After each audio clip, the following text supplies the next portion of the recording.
Бұл мыйзам долбоорун түшүнүш үчүн сиз азыр докладыңызда айтып кеттиңиз.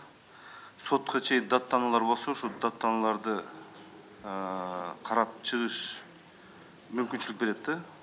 Мисал катары айтып бериңизчи. Мисал катары мына биз киргизип атабыз нотариат боюнча мыйзамга. Мисалы юстиция министрликке жарандар кайрылса, айтат жанагы арыз менен лицензия алалык деп.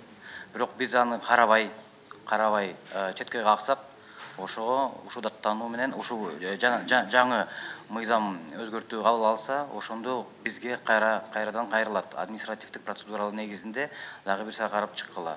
Ошондон кийин аларда укук болот. Жанагы сот тартибинде дагы бир жолу караганга.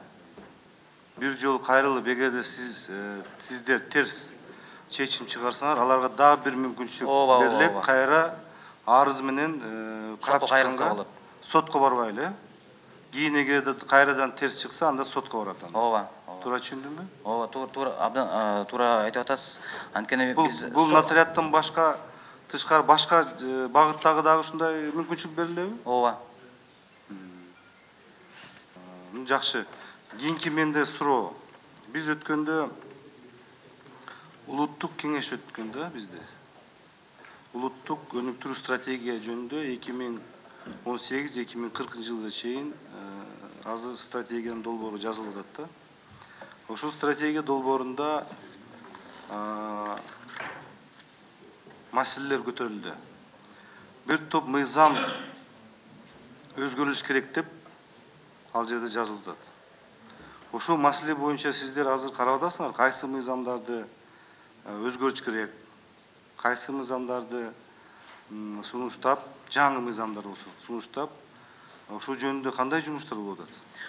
Азыркы учурда биз өзүбүздүн концепциябыз бар. Ошол концепциянын негизинде биз азыркы убакта консультативдик эксперттик топту түзүп атабыз.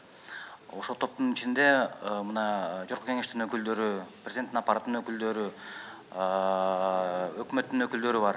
Анан эң көйгөйлүү маселелер боюнча кандай бир мыйзам актыларды же ченемдик укук актыларды чыгарыш үчүн ушундай чогуу отуруп ушундай бир чечимге келсе, ошол негизинде биз чыгарабыз. Бирок ошол эле убакта бизде мына инвентаризация комиссия бар.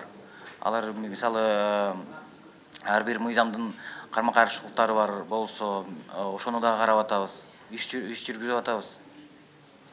Жакшы. Мен айтканым эң негизгиси ал жерде ушу стратегияда адамдын айланасында багытталган бүт шарттар, адамдын коопсуздугуна, адамдын билим берүү, саламаттык сактоо системасына ушундай багытталган стратегия. Ошол сиздер жөн эле баягы мыйзамдар менен дал келиштирүү эмес, ошо адамга кандай таасир берет экен ушул мыйзамдарды алып келгиле. Биз эгерде бизден жардам керек болсо, биз менен чогуу биздин да ойлорубуз бар. Рахмат чоң, рахмат. Биз менен чогуу иштешкиле.